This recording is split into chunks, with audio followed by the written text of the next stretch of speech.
Bismillah, Dr Boutaleb Chamil, président de la Fondation Amir Abdelkader et descendant direct de l'émir Abdelkader. Tout d'abord, je vous remercie Salama de m'avoir donné cette prise de parole, et en exclusivité bien sûr. Et aujourd'hui, nous commémorons le 193e anniversaire de la deuxième Moubeya à l'émir. Que représente la Moubeya? La Moubeya, il y a eu deux grandes Moubeya. La première a eu lieu le 27 novembre 1832, qui a dit l'élection et non pas la désignation comme la France veut bien nous le présenter. C'est l'élection de l'émir Abdelkader, puisqu'il y avait plusieurs candidats. Le 27 novembre 1832, c'est toutes les tribus de l'Algérie qui étaient présentes, comme l'a dit Cheikh Abdelrahman Djilali dans son article 57. Toutes les tribus kabyles et berbères étaient présentes, kabyles et berbères, incluant les Mozambiques, les Touaregs. Il y avait une délégation de Annaba, une délégation du Djoudjoura, commandée par Haj Ahmed Tayyib Ben Salim, et puis Chamba qui sont arrivés. Donc la Moubeya c'était une élection qui a permis d'élire le jeune Abdelkader Ben Mahieddine Al-Hassani comme commandeur des croyants, Amir al-Mu'minin. Donc c'est pas un émirat ou un royaume, c'est un commandeur des croyants. Et il y avait plusieurs candidats, bien sûr. Et donc le texte de la Moubeya en lui-même, moi je le considère comme la première constitution de l'Algérie moderne. Et quand les deux principaux axes étaient la sécurité et la justice. Et il y a eu une deuxième Moubeya dans la mosquée Sidi Hassan le 4 février 1833, c'est comme le conseil consultatif, conseil constitutionnel, qui a constitué effectivement l'émir comme Abdelkader, comme celui qui a dirigé la résistance contre l'occupant français qui a envahi le pays le 14 juin 1830. Et en très peu de temps, l'émir a pu unifier toutes les tribus de l'Algérie ont été unifiées, et il les a réunis. Donc c'est un symbole de la résistance, symbole de l'unité nationale. Il a créé cette unité qui n'existait pas du temps des Ottomans. Donc il y avait les Ottomans ont divisé le pays en deux, les tribus Makhzen et les tribus Ra'aya. Et l'émir a pu unifier toutes ces tribus. Donc, l'émir ayant eu la force législative et constitutionnelle, il s'est attelé à créer son État. Un État dans le sens le plus moderne du terme. Il faut s'entendre que c'est pas lui le créateur de l'État algérien, il y en a eu. Non, mais dans le sens le plus moderne du terme, l'émir s'est attelé. Donc, la première pierre de cet État, c'était la Moubeya, la reconnaissance comme dirigeant de ce pays. La deuxième a eu lieu, la deuxième pierre de cet édifice a eu lieu suite au traité d'Emichel du 24 février 1834. L'émir a fait un blocus sur Oran. Et le général d'Emichel qui commandait Oran, a été obligé de demander à l'émir de signer un traité de paix ou commercial qui reconnaissait, que la France reconnaissait l'état de l'émir.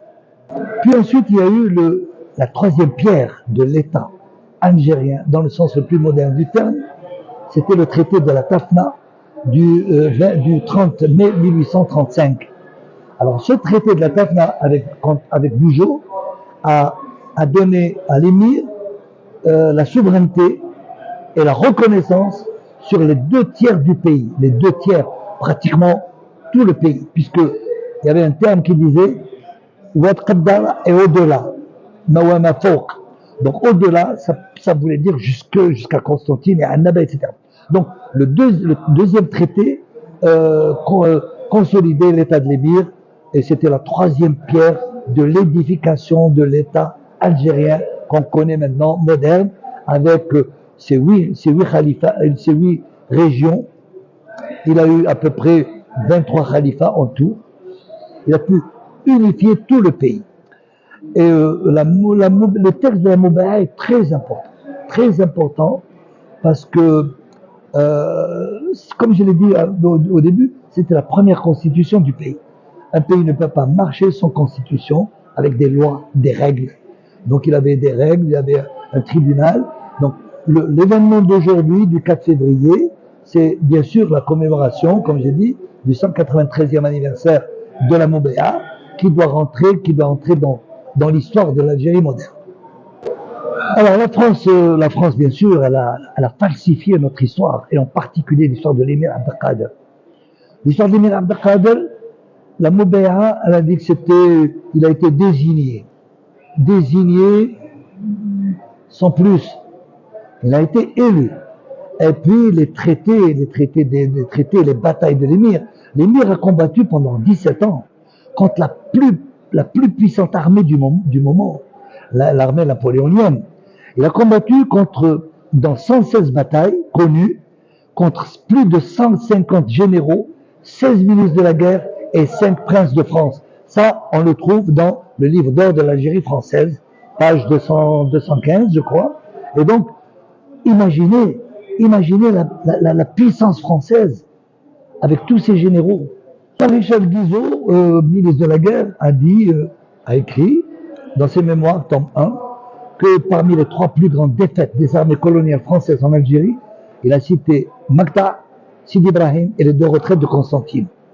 Le Makta, après étude des rapports militaires de l'époque, la France a perdu 1500 hommes entre morts, blessés, abandonnés, disparus ou déserteurs et prisonniers. Et la bataille de Sidi Ibrahim, la France a perdu 800 hommes du lieutenant-colonel Montagnac. Donc la France, bien sûr, elle a minimisé les chiffres, mais les rapports militaires sont d'une exactitude incontournable. Donc, Makta, 1500 morts du côté français, Sidi Ibrahim, 800 morts, avec études.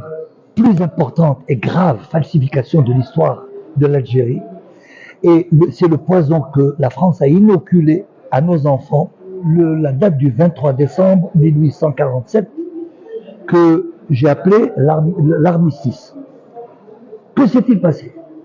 L'émir Abdelkader, à cause du traité de Tanger et du traité de l'Al-Marniya de 1844 et 1845, le roi du Maroc, Moulay Abdelrahman Ibn Hisham, a été obligé d'envoyer une armée contre l'émir Abdelkader.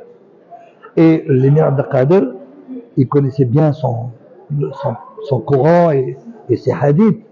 Et un musulman ne peut pas combattre contre un autre musulman, sinon les deux iront en enfer. Donc l'émir était obligé de rentrer en Algérie contre l'ennemi juré de l'Algérie, c'était la France coloniale. Et le 19 décembre, il traverse le fleuve, la Moulouya, et puis les tribus environnantes ont dissuadé l'émir d'aller au combat parce que c'était un suicide. L'émir n'avait que 1200 hommes, et général Lamoricière avait à sa portée 3500 sur les 6 divisions de l'Ouest qui comprenaient 48 000 hommes, et sur un total de 16 divisions en Algérie qui totalisaient 127 000 hommes. C'était un suicide. Donc, il s'est dit, on va y aller. Et puis, il passe la nuit en méditation, la nuit du 19 décembre 1847, et puis il tombe sur le verset 61 du chapitre Al-Anfal, qui dit, le verset 61, إن جنحوا للسلم فاجنح لها وتوكل على الله. C'est-à-dire que si ton ennemi est prêt à négocier, vas-y. Bon, il se dit comment savoir que l'ennemi veut la paix, veut signer un arrêt. Alors, il envoie une feuille blanche avec son cachet. Il avait de quoi écrire parce qu'il était sous la tente.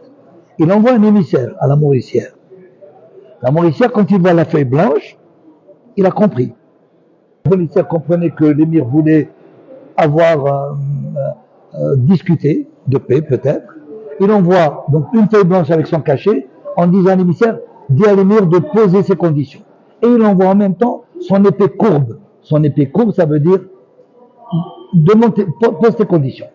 L'émir, quand il voit ça, il dit, il écrit, la lettre nous l'avons, en manuscrit, à la feuille blanche que je t'ai envoyée, qu'aucun écrit n'accompagnait, tu m'as envoyé ton cachet et ton épée.